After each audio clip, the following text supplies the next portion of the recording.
إن الحمد لله أصلي وأسلم على نبينا مصطفى محمد صلى الله عليه وسلم وعلى آله وصحبه أجمعين أما بعد أعوذ بالله من الشيطان الرجيم بسم الله الرحمن الرحيم സൂറ അൻ-നിസാ 52-ാമത്തെ വചനം നോക്കൂ നിങ്ങൾ. മുന്നായത്തിന്റെ തന്നെ തുടർച്ചയായി അവതരിച്ചതാണ്. ഉലൈക അക്കൂട്ടർ എന്ന് പറഞ്ഞാൽ ആ ജിബ്തിലും താഗൂത്തിലും വിശ്വസിച്ച് അതുപോലെ മക്ക മുശ്രിക്കുകളെ പുകറ്റിക്കൊണ്ട് നടന്ന ആ യഹൂദർ, അവരെ കുറിച്ചാണ് അല്ലാഹ് ഈ പറയുന്നത്. നോക്കൂ നിങ്ങൾ, എല്ലാ ക്ഷുദ്ര പ്രവർത്തനങ്ങളുമായി അവർ ബന്ധപ്പെട്ടിരുന്നു. അതുപോലെ അല്ലാഹുവിനു പുറമെയുള്ള പലതരം ശക്തികളെയും വ്യക്തികളെയും വസ്തുക്കളെയും അവർ ആരാധിച്ചിരുന്നു. ഇതാണ് അല്ലാഹു സുബ്ഹാനഹു വ തആല നമുക്ക് വ്യക്തമാക്കി തരുന്നത്. ആ രൂപത്തിൽ അല്ലാഹുവിന്റെ സത്യമാർഗത്തിൽ നിന്നും അതിവിദൂരമായവരാണ് യഹൂദരും അതുപോലെ ക്രൈസ്തവരും.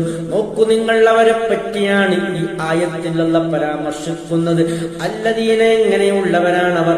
ലഅനഹുമുല്ലാഹു, അല്ലാഹു അവരെ ശപിച്ചിരിക്കുന്നു എന്നാണ് പറയുന്നത്. അല്ലാഹുവിന്റെ ശാപം അവരുടെ മേലുണ്ട്. കാരണം എന്താണ്? അവർ ഇത്തരം ക്ഷുദ്രപ്രവർത്തനങ്ങളുമായി ബന്ധപ്പെട്ട് മുന്നേറിക്കൊണ്ടിരിക്കുന്നു. നോക്കൂ, അവർക്ക് ഇഷ്ടം മുഅ്മിനീങ്ങളോടല്ല. അതുകൊണ്ടാണ് അവർ മുൻ ആയത്തിൽ വിശദീകരിച്ച പ്രകാരം നോക്കൂ നിങ്ങൾ, അവർ പറയുന്നത് ഈ മുശ്രിക്കീങ്ങളായ മക്കക്കാരാണ് ആ മദീനത്തിൽ ഞങ്ങളുടെ കൂടെ വസിക്കുന്ന മുഅ്മിനീങ്ങളെക്കാൾ വിശുദ്ധരായവരെന്ന് പോലും അവർ ജൽപ്പിച്ചുകൊണ്ടിരുന്നു, തട്ടിവിട്ടുകൊണ്ടിരുന്നു. ഇതിനെക്കുറിച്ചാണ് അല്ലാഹു സുബ്ഹാനഹു വ തആല പറയുന്നത്.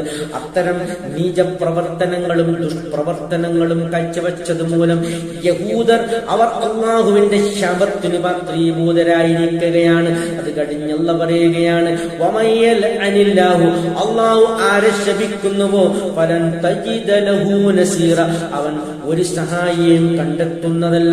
അല്ലാഹുവിന് പുറമെ മനുഷ്യരെ സഹായിക്കാൻ ആർക്കും തന്നെ കഴിയില്ല.